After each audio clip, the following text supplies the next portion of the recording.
What's up, everybody? We have some pretty significant news on PayPal stock today. Stripe and Advent offered to buy out PayPal for $60.50 a share. That has sent the stock price up about 16% on the day right now. We're still more than $5 short of that buyout price. So we're going to talk about it, and we're going to take a look at PayPal stock. I'll give you my opinion on what the risk reward looks like and what I think you could expect for a return on this investment if there were no buyout offer. So if you get value out of the video, subscribe to the channel. If you want to join my Discord or grab my Google Sheets template here for analyzing stocks, then consider following me on Patreon. Link to that will be down below. Now, let's get into it. And first of all, if you follow the channel here, you know that I do have a position in PayPal. I first bought PayPal stock a couple years ago where coincidentally it was trading for essentially the same price that it's trading for right now.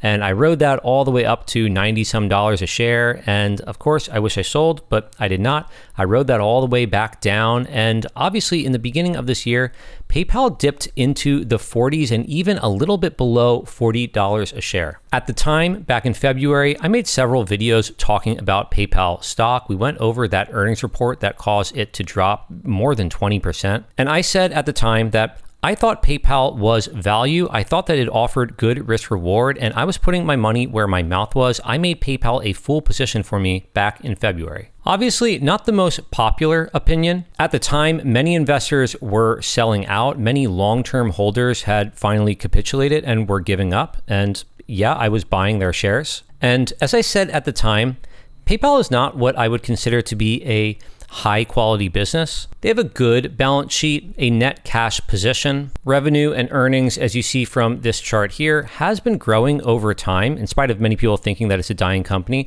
but that growth has been slowing. And as that growth has been slowing recently this year, we have seen margins pull back a little bit. There's a lot more competition in this space than when PayPal went public 13 or 14 years ago. There are just so many players that are processing payments nowadays. You have the Google Pays and Apple Pays of the world. You have Wise, you have Stripe, you have Adyen. And with such a competitive environment, you've seen take rates on payments come down. But in spite of this, in spite of the fact that I don't consider PayPal, it's not a dominant business in the way that maybe someone like Google is a dominant business. But that doesn't mean it can't be a great investment at the right price. And as I explained back when I was buying heavily into PayPal, I simply thought that $40 was too cheap of a price. It offered good risk reward. Even with competition and what I think of as a kind of difficult macro environment, consumer sentiment is pretty low right now, and PayPal is very exposed to the consumer. Consumer sentiment being low means fewer people are simply buying things, which means less use of PayPal's services. But in spite of all this,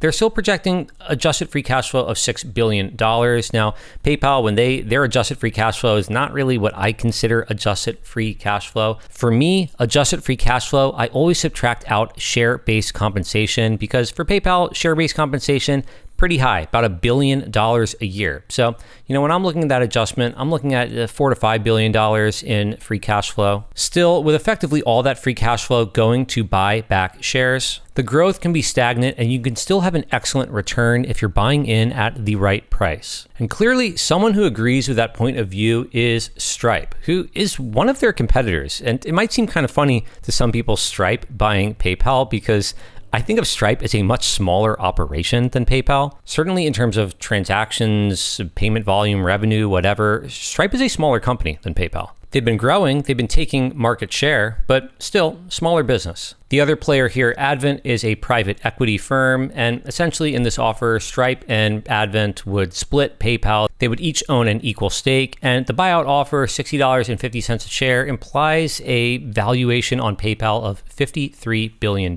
for this deal. To put that into perspective, that is about 11-ish times what I consider to be PayPal's adjusted free cash flow. I think that actually might be close to a fair price. Maybe PayPal can get a little more. Maybe they'll shop around the bid. I don't think it's super likely that PayPal agrees to sell for that price, but it's certainly possible. Part of the argument for why they might merit a higher valuation is, yes, PayPal's legacy business, maybe giving them a 10-ish times multiple might be fair, but there's also assets that PayPal has like Venmo that actually have excellent growth, and they're just not very well monetized right now. So they're not contributing a ton to the bottom line. But in the future, with the right strategy, could add significant value. And when I was making the case for PayPal earlier in the year, that was part of my thesis. I've said before that a buyout is not a thesis to buy a stock. I wouldn't complain if someone wants to pay me more for my shares, but buying a stock hoping that there is a buyout offer for the company is not a winning long-term strategy. So for me, my thesis on PayPal essentially was,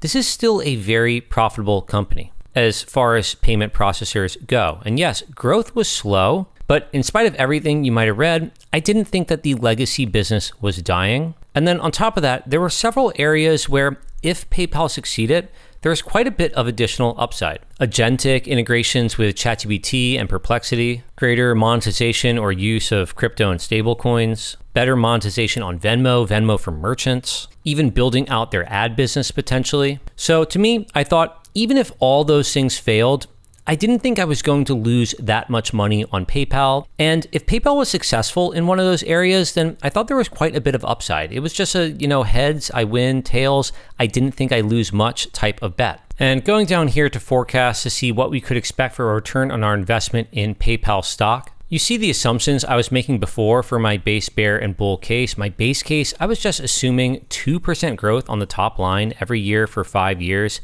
That basically means PayPal is growing in line with inflation, operating margins of 17%, and I was just giving this company a multiple of 9, a single-digit multiple for PayPal. That was my base case. And at $40 a share, I was looking at close to a 20% annualized return on PayPal stock with these assumptions. Now, with the increase in price, I'm looking at a 12% annualized return.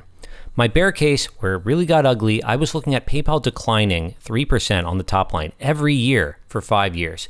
Operating margins pulling back, and I was only giving them a 7 times multiple. And even with those assumptions, previously, when you buy at $40 a share, you were well in the green. Now, if these assumptions come true, you're basically flat on your money after 5 years. You're down 1% a year on PayPal stock with these assumptions. And the bull case is essentially the scenario where PayPal's not dead. They grow the top line 3% and then increasing to 5% on the top line. Operating margins stick around that 18%. I give them a 16 times multiple. And yeah, now even with the increase in price, you're looking at 28% annualized return on PayPal stock with these assumptions. That's between a 3 and a 4x on your money from here. And perhaps Stripe and Advent think that the truth is going to be somewhere between this base and bull case and that they're getting a good deal on PayPal. For me, what do I think of PayPal stock today?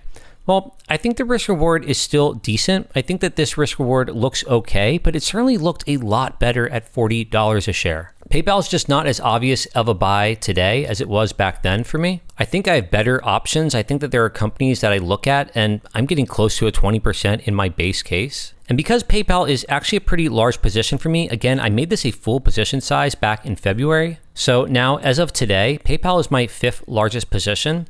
And because I think the risk reward looks better for some other options, I want to take a bit of my money off the table. I'm not selling all my PayPal or anything like that, but I did decide to sell some covered calls on my position today. Effectively, this is a way for me to lock in gains on part of my position. I also get to delay the sale of shares. As always, this isn't advice to do anything like this, to sell covered calls on your holding or to buy or sell PayPal stock. I just give you my opinion and I tell you what I'm doing with my money. So if you got value out of the video, subscribe to the channel. If you want to join my Discord or grab my Google Sheets template, then follow me on Patreon and let me know what you think of PayPal stock. Do you own it? What are you doing today? We'll probably take another look at PayPal after they release their Q2 earnings. That's going to be in a couple weeks. And probably on that earnings call, I imagine they're going to talk about some of these buyout rumors. Just maybe we'll get management's thought process, where their head is at and what they're looking for there. But until then, thank you for watching, and I hope to see you all in another video.